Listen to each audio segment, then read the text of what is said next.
Barrett, thank you so much for taking the time to do this. Let's start with you introducing yourself. Can you tell us what you do, who you are, and who you help? Absolutely.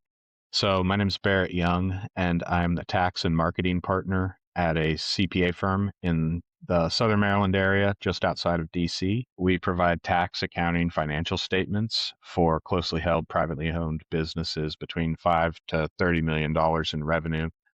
And our unique focus, what we bring to our clients, is a focus on succession planning, the continuation of that business past the founding generation. A lot of our clients are in their second, third, even fourth generation, and walking them through that process, because a lot can break in a business. Going through that process, and the success rate just drops precipitously as you get into the second, third generation. One could imagine why this is a particularly relevant topic in our day and age with all the businesses that are that are in the hands of people aging and who want to pass it over, but have no one to pass it over. So can you tell us a bit about your situation before you even heard of GHA marketing? Like, where were you in terms of marketing and branding before you got in touch with GHA marketing?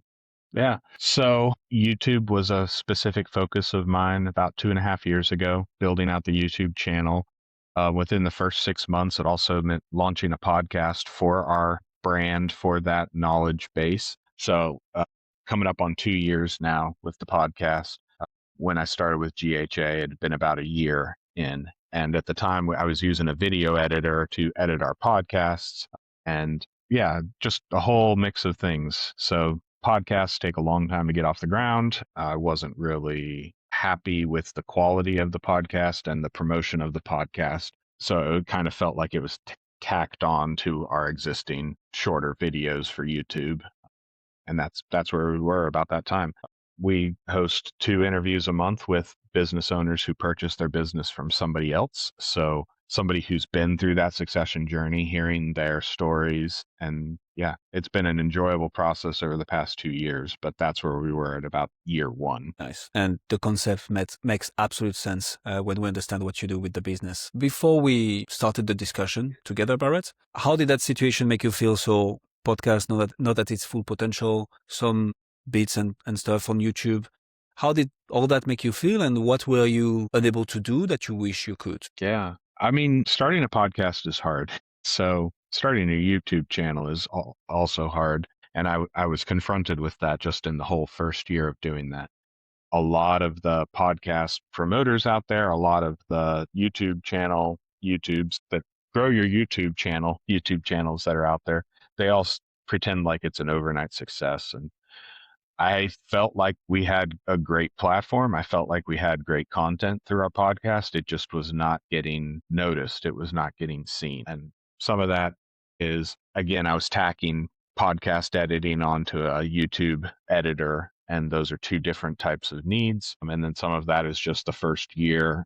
I also had to figure out, I had just figured out prior to starting with GHA, our pipeline for guests as well, which was a big piece of that too, because it felt like I was scrambling to find guests to come onto the show. So I wasn't satisfied with the investment that had been put into the podcast and the slow growth of it. And that was kind of where I was at that time. I feel like we have a great podcast. I felt back then that we had a great podcast, just didn't correspond with the reach and the discovery that the podcast had at the time. That makes a lot of sense. And one thing that I want to double down on here, Barrett, and a bit unrelated to our specific topic here, but I like how you say, and I'm not here to comment on what other people do. That's not the goal, but things take time. And when we think about long-form content, long-form marketing strategies, if you want results, this typically takes time. If someone is claiming that this is going to be an overnight success, not saying that this is a red flag, but I would investigate further because they know something I don't. Well, Yeah. let's put it this way. So can you tell us a bit more about how you found us or how you heard about GHA marketing? What kinds of were your thoughts going through the process? Can you tell me a bit more about that part of the journey? Yeah. So I think I found you by being a guest on your podcast. I think we met through Podmatch, if I recall, or we met through some other guest listing service, but Podmatch is the one I use primarily. And you had me on the show, and we were just talking about podcasting and the potential to grow a business through podcasting. And then we wrapped that up, and you offered to do an assessment of the podcast. And, you demonstrated for me how podcasting can effectively close business. So that was, proof in the pudding on that.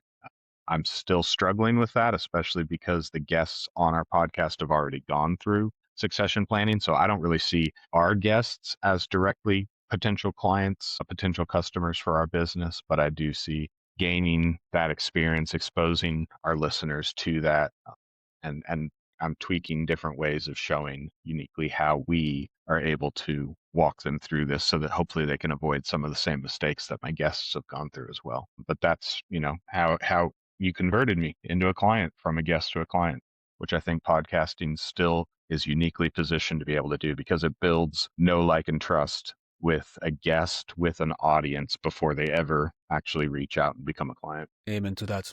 And it's interesting because we kind of have the two model here in the way they describe it. So there is a podcast play, which is really building an audience, building a brand, and building a listenership that eventually learns from you and ends up wanting to work with you when the time is right. And there is the other strategy, which is guest strategy. Okay, how do we build that brand, build that content, but also use the podcast as a mechanism to build relationships and see what can come from that? What made you choose for the one that targets audience specifically, Barrett? Can you walk us through that thought process? Because that was, by the way, that was done even before you talked to GH Marketing. So this is not us. This is you thinking about that strategy, which is a very good one. So why picking that strategy specifically? I think at the time it was because succession planning, succession exit planning, all of the things that go into exiting a business was still a niche that we were testing out within our firm. So our firm's been around for 80 years. We've done this with clients, but it was not as proactive as it is now that we've said this is our focus. It was more reactive of the attorney would hash out the deal and we would find out after the fact that we need to, work through the tax return and the implications of that after the deal had already been made. Sometimes there would be some coordination, but it wasn't like we were the ones initiating that conversation. So 2.5 years ago, it being a relatively new for us to say this is our expertise. I just wanted to hear from other people. And, family business, direct succession between a parent generation and a child generation is only one method of exiting a business. And we don't even use that method here at our firm. My partner is, a peer and a mentor of mine. She's not my mom or a sibling or anything like that. So it was just also exploring what does succession look like? What are the various aspects that this could take? And I've interviewed sellers on that side to say, how did you identify your successor? I've interviewed successors. That's the primary guest. How did you decide? The thesis of the podcast, The Art of Succession, is what caused you to decide to buy into an existing business rather than start one your own, and explore that whole conversation. So that was a curiosity thing for me and a method of exploring that and having conversations without feeling the immediate pressure of this is a sales call and I need to convert this person after the first 30 minutes, which can be done effectively, but it's also set up differently than what I wanted to do with that first podcast. It is something I've been considering and exploring with the second podcast. Fair enough. That makes a lot of sense. And I think there is, so again, to piggyback on what you say, because you speak truth here, both mechanisms are good. I think there is the whole relationship building, trying to provide value. So the way we do it is with that podcast assessment, right? It's not like, hey, do you want to buy? It's like, hey, can I do something for you because you came on the show, and building from there. But you're right. It's about having the right process to get there. What were your kind of doubts, maybe concerns about doing this with us, Barrett? You already had someone working with you. You started potentially considering us. What were the concerns that you had before you said yes? I think one of my immediate concerns was I still needed videos. I still needed, to build a YouTube channel. And what was I going to do about that? So that was, part of that thought process, part of that figuring out how we're going to move forward if I fire my video editor, who's going to replace them. So that was a concern. It became more of a YouTube videos tacked on to a podcast channel. And then just 2 months ago, I actually permanently split the two. So we have our original YouTube channel is now fully just the podcast on YouTube, and building a separate brand, a separate channel for YouTube videos on the side. So, and that was something from day one on YouTube, I was trying to wrap my head around, because in my mind, that's two different audiences. the podcast and our that podcast YouTube channel focuses on the buyer's journey and what they're going through. And our other new channel takes it from the perspective of the seller and building a business that can exist beyond your effort, beyond your 60, 70, 80 hours a week. So that was already in my head pre working with GHA, but the past 10 months to 11 months or so that we've been working together solidified that. And I made that decision this past spring to split that. Makes a lot of sense. So you said it's been now 10, 11 months that we're working together. What made you say yes, right? You had all those considerations. I wouldn't necessarily call them concerns, but like, okay, how does that work? So like logistical aspects, also a team member or like someone you were working with video wise. So what made you say yes? I mean, I think of a lot of decisions in business as an experiment. And so I had been with this video editor for about a year and a half. My efforts, my focus had shifted from primarily short form talking head video content to the podcast. And I started to feel some of the strain of that. Like I said, if this was going to be where I'm shifting my attention, I need to bring somebody in who is a podcast editor and see what the results are going to be from that. So it was worth trying it out. And if it failed, there's, other video editors out there and I can shift and I can, move around as necessary. So I felt that it was a worthy experiment at the time. And again, you had showed me how podcasts could be used for business development too. Now, I will admittedly say you're much better at business development than I am. That's also why I prefer mine to be more marketing, more conversations of, oh, that was very interesting, without the clear call to action or the clear, pipeline from guest to client as well. And that's something that I'm growing in, something that I'm becoming more comfortable in. But yeah, I figured it was worth a try. It was worth an experiment, and it's not an irreversible decision. Not many things that we do as business owners are completely unrecoverable. So it was worth testing out. And we'll be continuing forward. So yeah, thank you for that, Barrett. This is so money on the dollar. And I'm saying this because I talk to many high-ticket professional service firm owners and rightfully so, right? I mean, also as a CPA, you get rewarded for getting it right, almost getting it perfect. That's the job. And so when it comes to our own business decisions, sometimes it's a bit hard to take the leap because like, oh, but I haven't figured it out all yet. Not sure of my English here, but that's the experimentation. And actually, there are very few decisions that are really irreversible. So sometimes it's good taking a leap of faith. Where are you at now, Barrett? Like after 11 months working together, where do you feel the podcast is at? Can you speak a bit more about that? Yeah, so I'm pleased with the podcast. We just hit 2 years in. I think that makes it. Thank you so much. 48 guests. I have started to experiment just prior to coming on board with you guys. At about the year anniversary, I started to put in a quarterly episode where I actually talk through our succession journey without a guest. And those have been a little bit of a longer form and a little bit more revealing of our company and our thought process as well. So I've really enjoyed those. Those have been well received. And I'm building out follow-up with the guests after their episode has gone live, hearing what feedback they've gotten from people who've listened to those episodes, and then reaching out to them and seeing if they do have anyone that we could work with, anybody that would make a good fit for our company.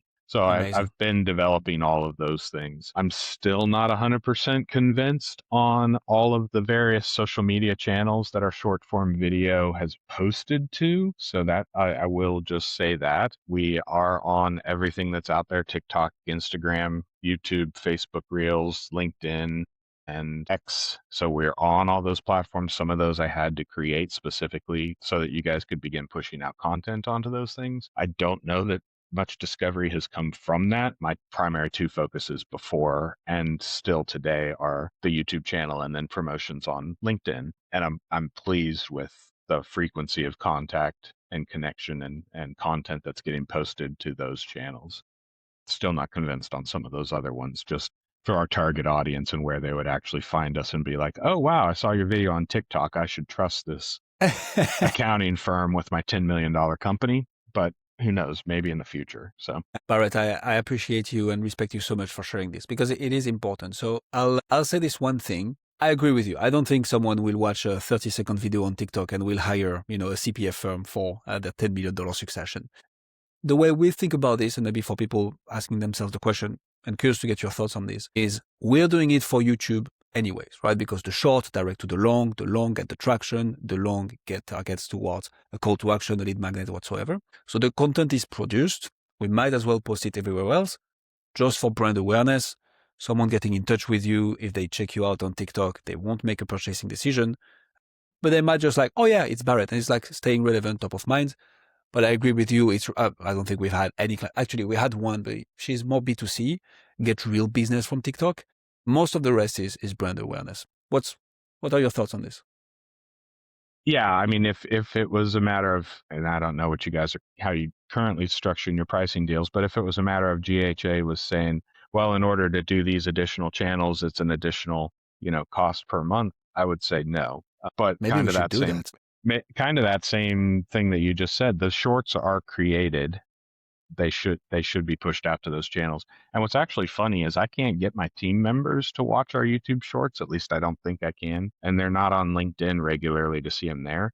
But when I do log into TikTok and see the interaction, I'm like, that's my team members that are liking our shorts on TikTok, which is kind of amusing to me. So again, maybe there's a future audience there, and I'll have just been one of the TikTok OG business podcasts that are out there by working with you There you go. guys. But I don't think it hurts the brand to be on those channels. I would just need to see like source traffic on our webpage coming from TikTok and X. And I don't know that I ever will, because that's not how ecosystems, that's not how content works. It's really just like, oh yeah, I recognize you from everywhere.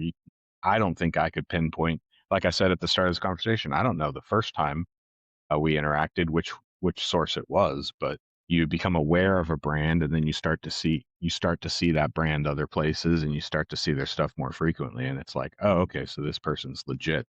It's not just a one-off viral piece of content that brought in all the business. It was, I think they say, 7 to 10 major touch points, but then that turns into 20 or 30 something little single tweets, single short videos, different things like that. So You said it all. Repetition, repetition, repetition. Barrett, thank you. Thank you so much for doing this. Really appreciate it. Maybe to wrap this up, what would you tell someone who's watching this right now, right, and who's arriving at the end of our 20-minute conversation and is kind of unsure about taking the next step? What would you tell someone in that situation? yeah, I mean, I started by saying it's an experiment. I will just say, like, the team that you and Hussam have built and the processes that you take every video through, the quality control, the edits, the being able to watch everything in your totally organized Notion backend, the write-ups, the clips, the titles, everything like that has been super impressive just on the quality of delivery and precision that Hassam's built over there on the delivery side. And so that's what I would tell somebody is, yeah, take an experiment, but there are plenty of podcast editors that you can find out there on, Fiverr or any number of places out there. Even the guesting services and Facebook groups, there are going to be people that say, I can edit your podcast video for, $25 a video.